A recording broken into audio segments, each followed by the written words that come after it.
When Pocahontas hit theaters in 1995, Disney called it their most important film yet, a story about love, unity, and bridging cultures. For most of us, it became the story we think of when we hear the name Pocahontas. But for many viewers, Pocahontas was more than just a Disney movie. It was an introduction to Native American history. It had stunning animation, unforgettable songs, and a love story that felt epic. But there's a darker side to this movie most people don't think about. The real Pocahontas' life wasn't a love story. It was full of tragedy, betrayal, and survival. The movie rewrites it to create a feel-good narrative that hides the ugly truths about the real woman who inspired the Disney princess. In this video, we'll separate the real Pocahontas from the myth, explore how a major corporation adapted her story to meet its commercial goals, and examine the sometimes harmful consequences of transforming history into entertainment. At the center of it all is Pocahontas, a real person whose legacy has been buried under the animated version of her story. And Disney, the business empire that turned her name into a billion-dollar brand. This is about how the fairy tales we grow up with shape the way we understand history, and what happens when those tales get it completely wrong. Disney's Renaissance era, spanning from 1989 to 1999, marked a transformative period in animation history. Starting with The Little Mermaid and ending with Tarzan, this golden age revitalized Disney's fortunes and redefined animated storytelling. During this decade, the studio returned to its roots by adapting well-known fairy tales and myths, while pushing the boundaries of animation with memorable music, complex characters, and innovative techniques. Beauty and the Beast became the first animated film to be nominated for the Academy Award for Best Picture, and The Lion King became a global phenomenon, grossing nearly $1 billion worldwide. But in 1995, Disney took an ambitious step outside its established formula with a bold new project, Pocahontas. Unlike its predecessors, Pocahontas was framed as Disney's first serious and historical story. The studio sought to elevate animation beyond fantasy by basing the film on a real historical figure, Pocahontas, a Powhatan woman born around 1596 and a key figure in early American colonial history. This marked a bold departure from Disney's tradition of adapting Western fairy tales and introduced the potential for both artistic prestige and greater cultural significance. Unlike the earlier Disney princesses, who were often defined by their romantic aspirations or dreams of escape, Pocahontas was portrayed as a mature, introspective leader, grappling with profound cultural and moral dilemmas. She wasn't waiting to be saved or searching for a prince. Instead, she actively shaped the narrative through her courage, wisdom, and connection to her people. Her bond with nature and her role as a mediator between cultures introduced themes of environmentalism and unity that felt more complex and timely than the story arcs of her predecessors. This shift made Pocahontas a new kind of heroine, one whose strength was tied to her identity and her choices rather than external circumstances. But unlike previous Disney princesses, Pocahontas was not a fictional character drawn from myth or folklore, but a real person whose life was intertwined with a dark history of colonization. The real Pocahontas, known by her private name Matoaka, was the daughter of Wahunsenakau, also called Chief Powhatan, the leader of a powerful confederation of over 30 Algonquian-speaking tribes in the Chesapeake Bay region. Her childhood nickname, Pocahontas, meaning playful one or mischievous one, reflected her spirited nature. As the daughter of the paramount chief, Pocahontas played an important symbolic role within her tribe. But in 1613, during the First Anglo-Powhatan War, her life took a dramatic turn when she was abducted by English settlers. Captain Samuel Argall, seeking leverage against her father, orchestrated her kidnapping with the help of a local tribal leader in exchange for a copper kettle. Held captive in Henricus, Pocahontas was subjected to forced cultural assimilation, including learning English customs and converting to Christianity. Her baptism marked her transformation into Rebecca, a name chosen to signal her assimilation into English society. At around 17, Pocahontas married John Rolfe, an English tobacco planter. Their union was probably arranged to solidify a fragile peace between the English settlers and the Powhatan Confederacy, and was celebrated by colonists as a symbol of harmony. But it also marked her increasing detachment from her people. In 1616, Pocahontas was taken to England by the Virginia Company, where she was paraded as a symbol of colonial success. Presented as an Indian princess who willingly embraced European culture, Pocahontas became a living propaganda tool used to secure funding and support for the struggling Jamestown settlement in Virginia and further its colonial enterprise. Tragically, Pocahontas died in 1617 at 20 or 21 years old, likely from pneumonia or tuberculosis, just as she was preparing to return home. She was buried in Gravesend, England, and never saw her land or her people again. But soon enough, this reality was overshadowed by a completely different story. The myth of Pocahontas began with the writings of John Smith, an English soldier and explorer who claimed to have been saved by her after he was captured by the Powhatan people. In his earliest account from 1608, written shortly after his time in Virginia, he described his capture but made no mention of Pocahontas or any dramatic rescue. It wasn't until years later in a 1616 letter to Queen Anne, and then more prominently in his 1624 general history, that John Smith wrote about a new tale. Pocahontas, just as he was about to be executed, intervened and saved his life. Historians have long debated this story and questioned both its accuracy and its intent. Some believe the rescue may have been a misunderstanding of a Powhatan ritual. Others argue it was fabricated entirely, a self-aggrandizing story designed to enhance Smith's reputation at a time when Pocahontas' name had become widely known in England. The rescue story later became central to the myth of Pocahontas. Over centuries, this narrative was reshaped and romanticized, transforming her from a young girl caught in the tides of colonial violence into a noble savior who bridged two worlds. In the early 19th century, as Americans sought to establish a distinct national identity, she became a convenient symbol of reconciliation and progress and embodied the romanticized ideal of the noble savage. This trope framed Indigenous people as inherently virtuous and pure, but destined to fade or assimilate into Western culture.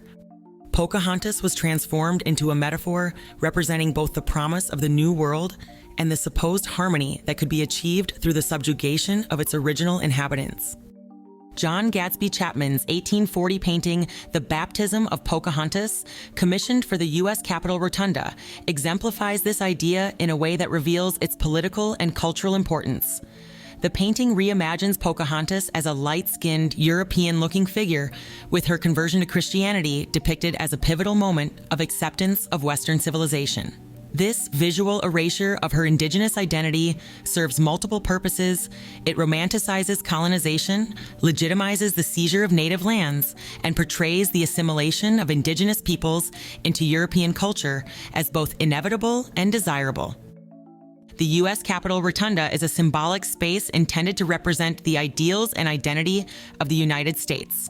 By placing the baptism of Pocahontas among other grand historical murals, the painting becomes part of the national mythos and reinforces the narrative of colonization as a foundational and virtuous act. Chapman's work and its placement in the Capitol elevates Pocahontas from a historical figure to a national symbol, one that obscures the true cost of the promise of the New World, the erasure, displacement, and suffering of Indigenous peoples. Over time, Pocahontas became less of a person and more of a malleable icon, molded to fit America's evolving narratives about its origins, identity, and moral authority. But in 1995, Disney took this colonial myth to new heights by adapting it into an animated film that would introduce Pocahontas' story to millions. From the start, Disney envisioned Pocahontas as an ambitious project meant to elevate animation into the realm of serious, mature storytelling.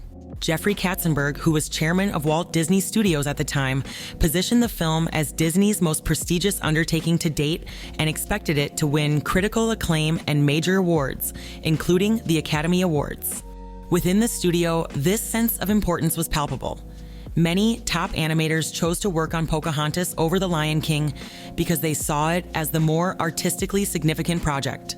Ultimately, Disney chose not only to perpetuate the myth of Pocahontas, but to take it even further by crafting a narrative that transformed her life into a romanticized tale of love, harmony, and reconciliation. The studio aged Pocahontas from her historical 10 to 12 years of age to a mature 18-year-old. This choice enabled Disney to create a fabricated romance between her and John Smith to serve as the film's emotional core. It is really Pocahontas' story, although we have taken some liberties with it. We knew that she was a bit younger when she met John Smith, and we show her in the film. But on the other hand, we felt like the relationship that developed by way of a love story, in addition to the relationship of two people from different civilizations, just added an emotional impact to what finally happens that makes it, I think, a more dramatic telling of the story. This narrative choice was driven by several considerations. First, by introducing this fabricated relationship between Pocahontas and John Smith, the filmmakers created a central emotional arc that added dramatic tension and fit neatly within Disney's tradition of aspirational storytelling. Second, the studio's commitment to universal themes of unity and understanding guided their creative decisions. Pocahontas was envisioned as a strong, independent heroine who could bridge cultural divides. This change aimed to connect with modern audiences who valued strong female characters. Finally, the team prioritized visual spectacle and decided to craft a film that would captivate audiences with its breathtaking animation and artistic beauty. Despite these creative liberties, Disney made some efforts to incorporate elements of historical and cultural authenticity. The production team undertook research trips to Jamestown and the Pamunkey Indian Reservation to better understand the context of Pocahontas' story. Indigenous consultants, including Russell Means and Shirley Little Dove Costello McGowan, were brought on to provide guidance on cultural practices and traditions. Their contributions shaped aspects of the film's setting, clothing, and rituals, which lent it a veneer of authenticity. But these efforts were limited by the studio's commitment to its chosen narrative. When consultants emphasized that Pocahontas was much younger in reality, the filmmakers disregarded this fact to maintain the romantic storyline. Similarly, warnings about the absence of any romantic relationship between Pocahontas and John Smith were dismissed to preserve the emotional core of the film. But these choices, while well-intentioned, allowed Disney to hide the harsher truth of Pocahontas' story in favor of a narrative that celebrated reconciliation and understanding. Some Native Americans say the film that bears her name hardly resembles her life. I don't think it presented a really accurate historical picture. My heart sorrows because Disney changed the history of Pocahontas. The Disneyfication of Pocahontas led to an idealized creation meant to appeal to as broad an audience as possible. The design process was led by supervising animator Glenn Keane, who was instructed by Jeffrey Katzenberg to make her the most idealized and finest woman ever made. This directive set the tone for a character that would prioritize aesthetic appeal over historical or cultural accuracy. Glenn Keane's approach to designing Pocahontas involved a complex blend of inspirations. He drew from various sources, including Native American women, supermodels like Naomi Campbell, the features of Dinah Taylor, a Filipino-American student who served as a model, and what he called Asian eyes to create a unique look. This eclectic mix of influences resulted in a character that embodied Western beauty standards while maintaining an exotic appeal. Pocahontas was given high cheekbones, almond-shaped eyes, and full lips, features that align more with contemporary beauty ideals than with historical Powhatan appearance. She is depicted with an impossibly small waist, long legs, and a full figure that conforms to Western standards of attractiveness. The one-shouldered buckskin dress she wears is simplified and bears little resemblance to the clothing worn by Powhatan women of the early 17th century. This form-fitting outfit not only misrepresents Powhatan culture, but also contributes to the sexualization of her character. In the film, Pocahontas' long, flowing hair, which seemingly defies gravity, serves as a metaphor for freedom and natural harmony. This design element, while visually striking, presents Pocahontas as a mystical figure rather than a real person grounded in historical context. As a result, the transformation of Pocahontas into a Disney character reduces her to a symbolic figure who exists to fulfill Western fantasies rather than honor her true story. But beyond the character of Pocahontas herself, the larger plot presented in the film presents a deeply distorted view of history. The film begins with the Susan Constance setting sail from London in 1607. The settlers sing the rousing anthem, the Virginia Company, a song that reduces the motivations behind European colonization to God, glory, and gold. While this line hints at greed and ambition, the tone of the scene portrays the settlers as bold adventurers embarking on a heroic mission. This framing simplifies the colonial project by presenting it as a personal pursuit of fortune while ignoring the larger goals of empire building and domination. By romanticizing this journey, the film obscures the exploitative nature of colonization and makes the settlers appear relatable and morally neutral. Governor Ratcliffe, who's introduced as the expedition's leader, embodies greed and arrogance.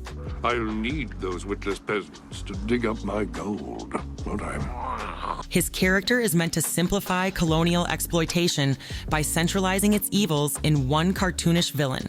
Meanwhile, the story positions the other settlers as well-meaning individuals who happen to be caught in the schemes of a corrupt leader. As the ship encounters a storm, we're introduced to the cartoon version of John Smith, who saves the young and inexperienced settler Thomas from drowning. This act establishes him as a courageous and morally upright figure and distinguishes him from Ratcliffe and the rest of the settlers. It ignores John Smith's real-life role as a mercenary and a self-aggrandizing chronicler whose accounts of his adventures, including his interactions with Pocahontas, are highly suspect. This depiction redirects the focus from the collective colonial project to John Smith's individual actions as he becomes a redemptive figure who contrasts with the story's darker elements. The next scene introduces the world of Pocahontas. She dreams of a spinning arrow, which represents her future role as a mediator between her people and European colonizers. Her conversation with Grandmother Willow leans heavily into the noble savage trope, which portrays indigenous people as pure, spiritual, and morally superior due to their harmony with nature. This portrayal erases the complexity of indigenous cultures by presenting them as mystical and static, existing only to guide and enlighten outsiders. The settlers' arrival in Virginia is depicted as a positive and productive activity, with scenes of them building their fort, singing optimistic songs, and digging for gold under Ratcliffe's orders. While Ratcliffe's greed drives their actions, the other settlers are portrayed as hardworking individuals simply trying to survive. This depiction ignores the systemic nature of settler colonialism, which involved not just land acquisition, but the violent displacement of indigenous peoples, the destruction of ecosystems, and the introduction of diseases that decimated entire communities. When John Smith encounters Pocahontas at the waterfall, the scene is presented as a romantic and transformative moment. The lush visuals and dramatic score emphasize their mutual curiosity and set the stage for their fictional love story. While the encounter is framed as mutual curiosity, the power dynamics are anything but equal. Smith represents the colonizer, imbued with the authority of his position and the larger colonial enterprise.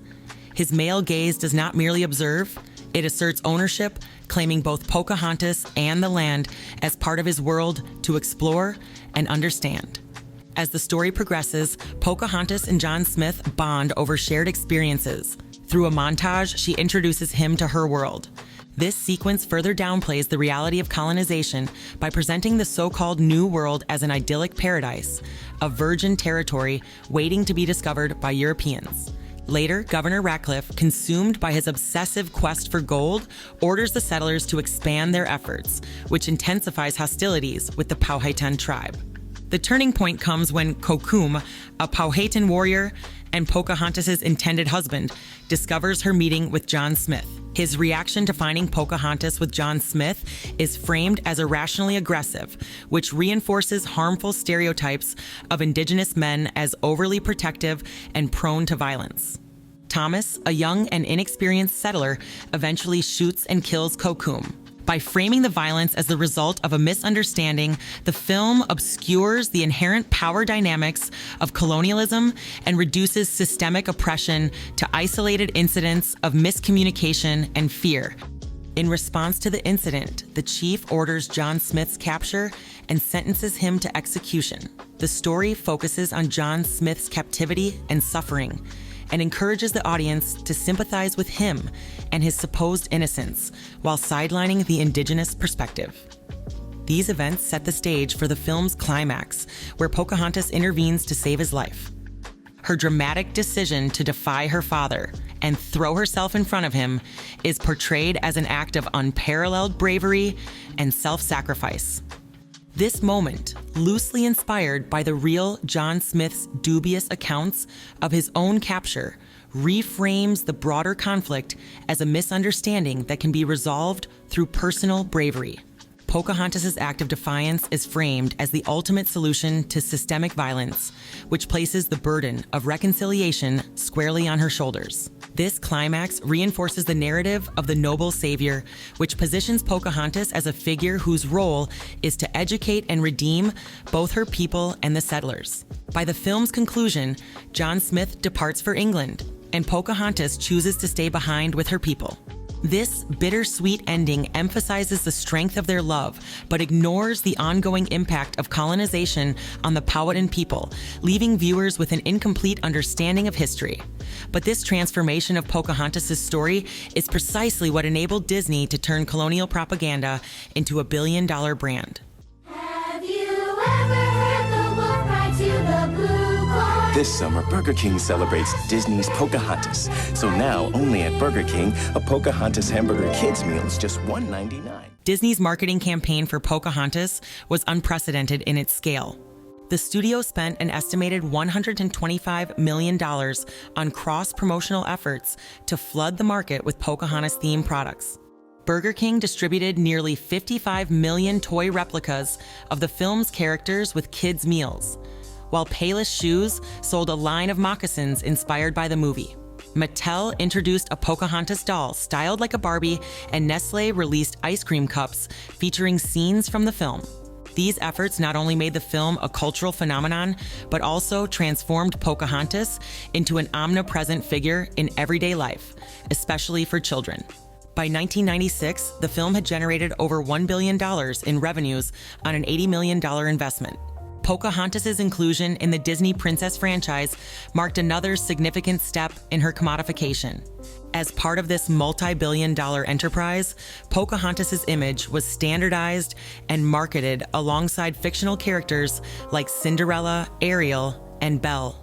This positioning stripped away her historical identity by presenting her as a generic princess figure rather than a real person with a complex story. Disney theme parks further contributed to the commodification of Pocahontas by incorporating her into attractions, parades, and meet and greets. Merchandise sold at the parks, including costumes and accessories inspired by the film, perpetuated this idealized vision while transforming Powhatan culture into an aesthetic designed for global consumption. This is a 5-pound promotional limited edition Nestle's Crunch Bar. In this context, Disney's portrayal of Pocahontas became a form of soft power. Soft power operates not through direct coercion or force, but by shaping perceptions, ideals, and cultural norms. As a global media giant, Disney used its storytelling to export an Americanized vision of history that frames colonization as a story of reconciliation, bravery, and mutual understanding. By romanticizing the Pocahontas myth and presenting it as a universal tale of harmony and progress, Disney promoted a narrative that aligns with the foundational myths of the United States. The implications of this are profound. Disney's Pocahontas has likely become the most recognized version of her story, particularly for children. This global dissemination of a colonial myth reinforces the idea that indigenous peoples benefited from colonization while diminishing the reality of systemic oppression and resistance. Ultimately, the Disney version of Pocahontas is highly problematic because it reveals the enduring power of colonial myths in shaping not just national identity, but global perceptions of history, and the complicity of corporations in leveraging these narratives for profit. Sometimes the truth isn't erased. It's too raw, too powerful, and too real.